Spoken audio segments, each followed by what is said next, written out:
Nous essayons de parler à Eylon Levy, ancien porte-parole de l'État d'Israël, et nous vous remercions pour votre temps, Eylon, en cette période difficile.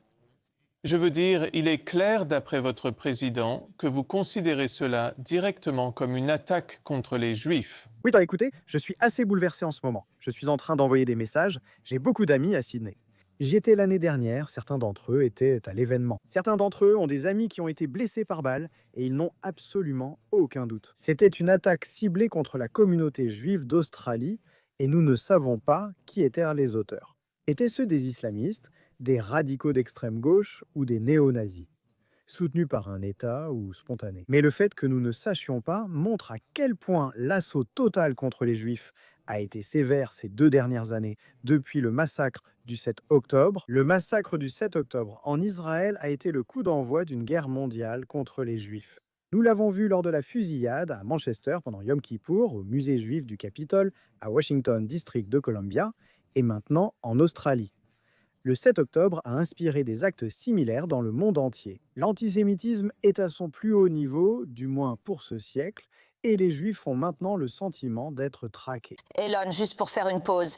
Ici, nous voyons simplement du nouveau. La porte-parole des ambulances du sud du pays de Galles a indiqué que 13 personnes ont été hospitalisées après la fusillade sur la plage de Bondy. Et tu mentionnais que tu as des amis, des personnes que tu connais qui auraient assisté à cet événement pour Hanouka, tu sais. Lorsque j'ai couvert l'incident devant la synagogue pendant Yom Kippour et que j'ai parlé avec des membres de la communauté juive là-bas, ils m'ont dit que, tu sais, ils n'étaient pas surpris que cela soit arrivé. Est-ce que c'est un sentiment que tu partages, toi aussi? Eh bien, j'ai un ami qui vient de m'envoyer un message en disant « jusqu'à maintenant ». Il était fier de dire que l'Australie était un pays où aucun Juif n'avait jamais été tué. Mais ce n'est plus le cas aujourd'hui. J'ai pris la parole à Bondi Beach l'année dernière. En fait, il y avait une veillée pour 6 des otages israéliens qui ont été assassinés dans un tunnel sous Gaza. Et il y avait une forte présence policière, Parce que c'est exactement le scénario que les Juifs en Australie redoutaient. Rappelons-nous qu'il y a seulement quelques mois, le gouvernement australien a expulsé l'ambassadeur iranien après avoir découvert que l'Iran était derrière cela. 2 attaques contre la communauté juive en Australie, une synagogue incendiée lors d'un attentat à la bombe incendiaire à Melbourne et un autre café juif à Sydney.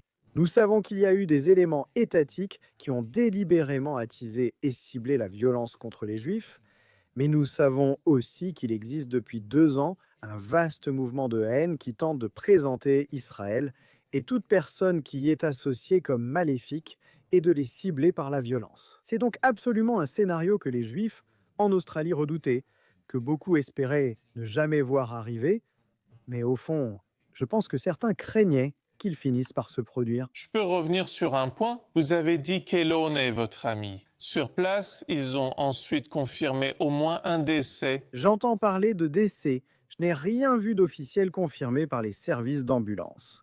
Mais ce sont les informations qui commencent à circuler dans certains groupes. D'accord. Que fait Israël en tant qu'État vis-à-vis des très nombreuses communautés juives internationales à travers le monde? Je veux dire, il y a des gens, vous savez, sur chaque continent, et c'est une menace pour chacun d'entre eux. Que pouvez-vous faire en tant que nation? Comme je l'ai dit, depuis le 7 octobre, c'est une guerre mondiale contre les Juifs.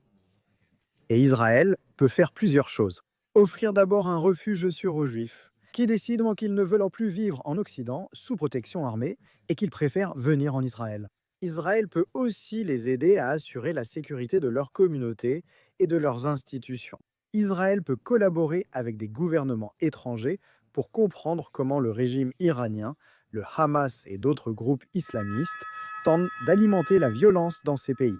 Et je pense qu'une autre chose que nous pouvons faire, c'est aider les gens à comprendre cela. La haine anti-Israël provoque à nouveau des violences politiques dans les rues occidentales. Nous ne savons pas qui a fait cela, mais quand vous avez des foules qui traversent le centre de Sydney en scandant de la rivière à la mer et mort à la Tzahal et mondialiser l'intifada. Mondialiser l'intifada signifie mondialiser le terrorisme.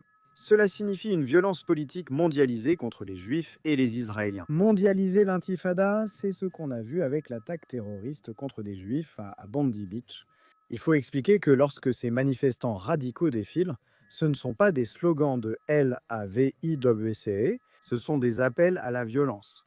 Et c'est ce qu'ils demandaient. Vila Nova de Gaia, troisième ville du Portugal, est actuellement le lieu d'investissement le plus prisé d'Europe.